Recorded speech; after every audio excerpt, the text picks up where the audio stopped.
Let me mention that Professor Ghosh has talked of the multiple crises which is confronting humanity. Let me take that forward by quoting perhaps Winston Churchill, who is supposed to have said that never let a crisis go to waste. Kindly bear that in mind and see how the multiple crisis that is confronting us is being used as a pretext, a smokescreen, a facade, an excuse for absolutely mercantilistic objectives by the developed countries. Let me start with agriculture and the food crisis. And what we will see is, be it at the WTO or some of the emerging platforms such as IPEF, how this food crisis is being sought to be used to grab market access. Now, before I proceed further, many of you would be familiar with this new terminology IPEF. In case some of you are not, let me spend a couple of minutes. IPEF is a very, very important set of negotiations that's happening. It stands for Indo-Pacific Economic Framework for Prosperity. It is essentially a US-led initiative. It has countries such as United States, Japan, South Korea, Indonesia, Australia, New Zealand, India. The objective of IPEF is ostensibly to negotiate rules for the 21st century for a free and fair trade. These negotiations are being held under 4 pillars. First pillar is trade. Second pillar is supply chains. Third pillar is clean economy. Fourth pillar is fair economy. Countries have an option to choose whichever pillar they might want to join in the negotiations. All countries except India have joined all the pillars. We must be really thankful to the Indian government for having stayed out of the trade pillar. That's the first point to be noted. Because if we look at the trade pillar and if we look at what might emerge from the trade pillar, it's quite scary. But having said that, some of the issues which are in the trade pillar, which India has not joined, manifest themselves in some of the other pillars as well. So while we seek to protect our interests by staying out of the trade pillar, we might get adversely affected on some of those issues which fall as well in some of the other pillars. I will not delve too much, but just spend a few minutes on the agriculture aspect of the trade pillar. These negotiations under IPEF are being held in huge secrecy. Most negotiations on trade are held in secrecy, but IPEF is characterized by greater secrecy, lack of transparency than most of the other negotiations, for the very simple reason that the governments, participating countries, are reportedly to have signed a confidentiality clause, so no one knows outside the governments what's really happening in the negotiations. So how do we speculate what might be the outcomes? We have a ministerial text under each of the 4 pillars in public domain, and the ministerial text lays out some of the broad objectives of what might be pursued in these negotiations. Now, these broad objectives appear so benign, so high-minded, so lofty, that one could be totally misled into thinking that, wow, finally the world is getting its act together and development concerns will be really addressed. But if we were to decode many of the terminologies which are there in the ministerial pillars, decode it in keeping in mind what the US has secured in, let us say, what it secured in the Trans-Pacific Partnership Agreement negotiations, or in the US, Canada, Mexico FTA negotiations, FTA outcomes, or what is striving to achieve at the WTO, then let's make no mistake, The IPEF is really designed by the US for its own prosperity. The interests of most of the other countries, particularly developing countries, will count for almost next to nothing. That's another point to be borne in mind. Coming to agriculture, and as I said, India at this juncture is not part of the trade pillar, which includes agriculture. But I must point out 2 or 3 important key phrases which are mentioned in the ministerial text on agriculture in the trade pillar, and try to deconstruct, try to speculate what could be the implications. There's a lot of material in respect of agriculture which talks of enhancing productivity, addressing food security, making sure that countries don't impose import restrictions, making sure that there's regulatory cooperation, and most importantly, if countries impose import restrictions, and if these are on health grounds, then these must be based on scientific evidence. Now again, all this sounds so benign, but look more carefully. Most of what I have mentioned right now is geared towards primarily one objective, which is to make sure that the commercial interests of US entities engaged in GM seeds, exporting GM crops, and exporting GM food face as little regulatory barriers as possible in the other countries. In other words, the outcome of the negotiations in respect of agriculture might make sure that countries do not have enough time to examine the evidence for putting restrictions on imports of GM seed, GM crops, and other GM products, number one. Number two, when we are talking of GM seeds, the issue of breeders' rights versus farmers' rights cannot be far off the table.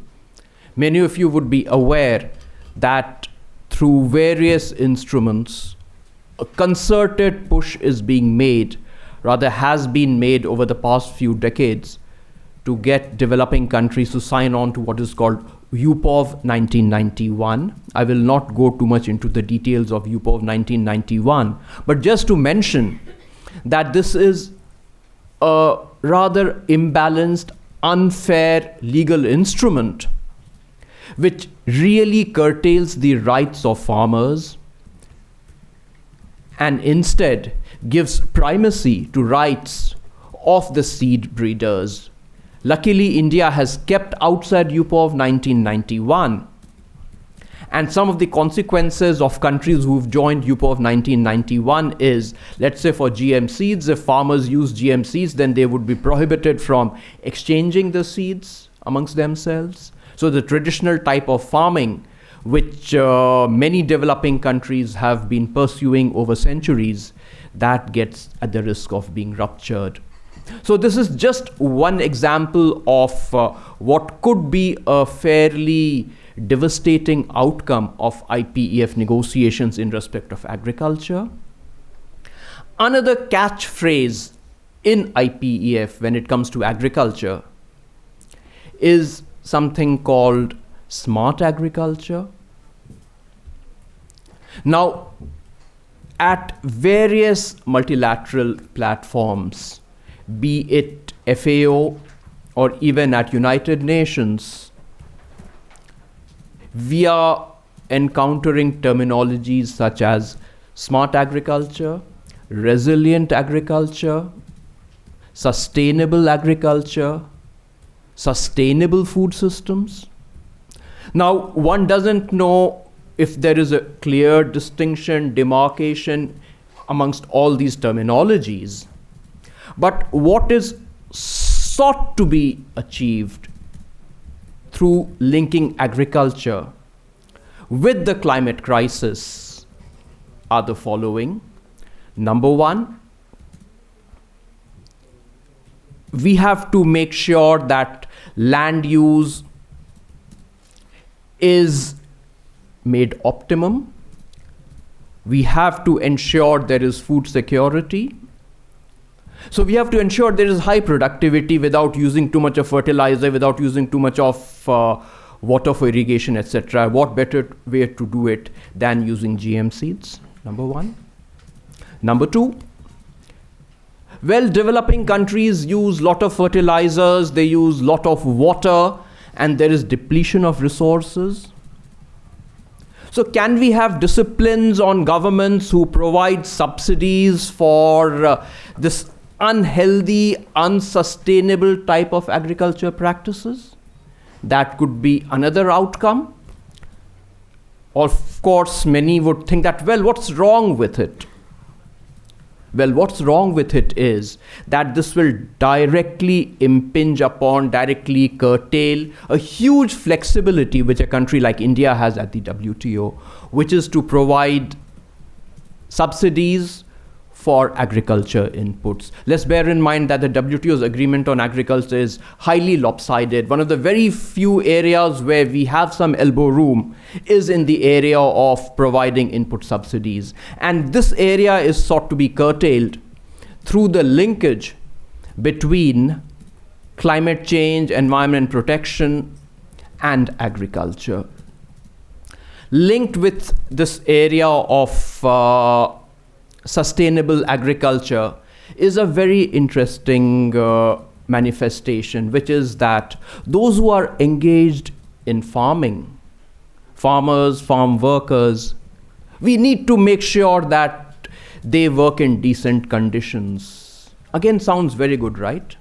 But that's clearly a coded way of getting in labor issues in the trade context.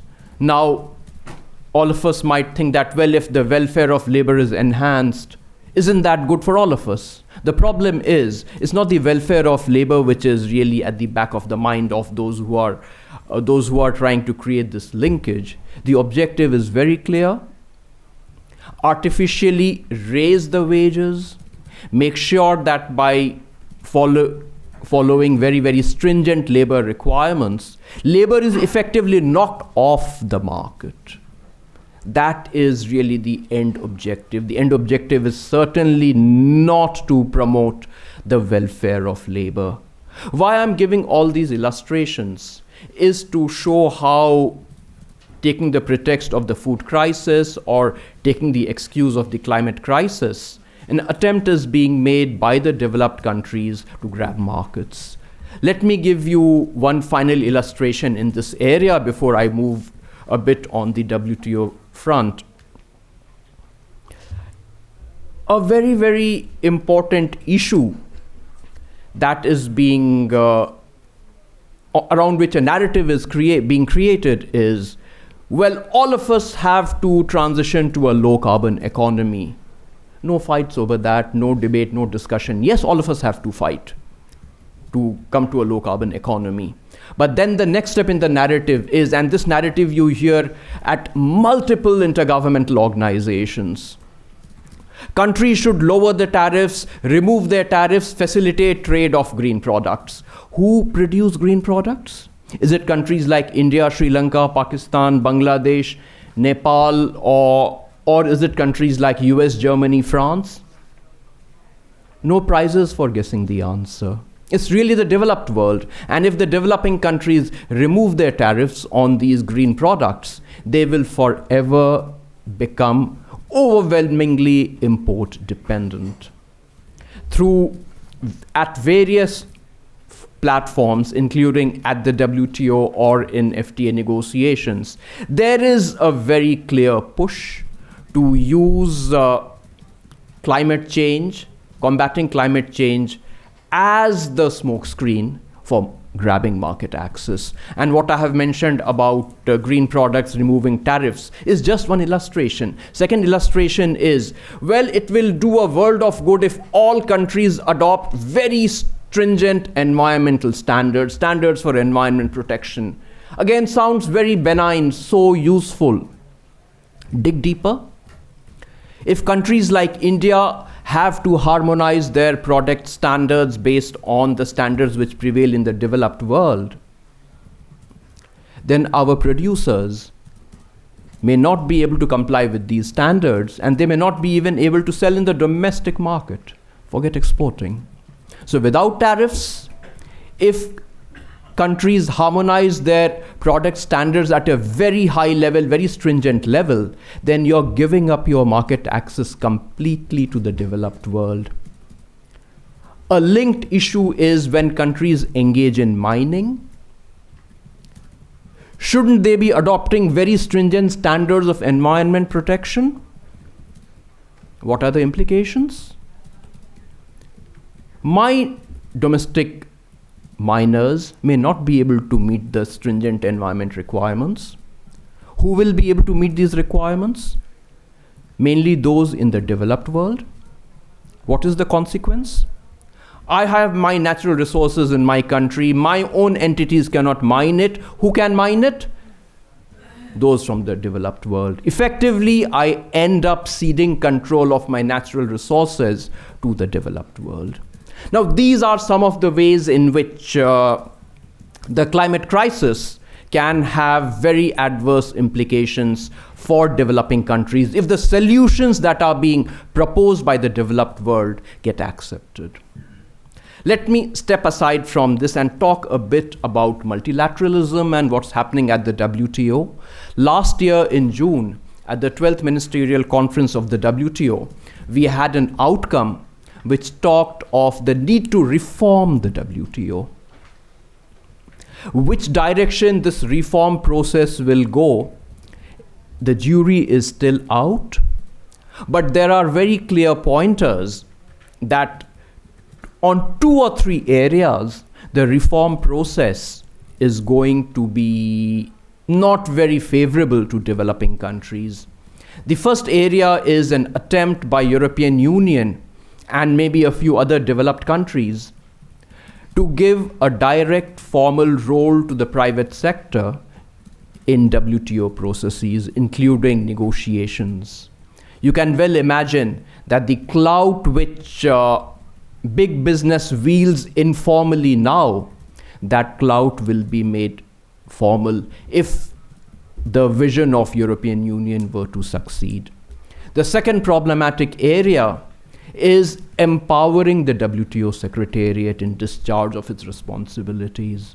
Now, that again is problematic for the very simple reason that not many developing countries with their hand on their heart can say that the WTO Secretariat works in an unbiased, objective, impartial manner.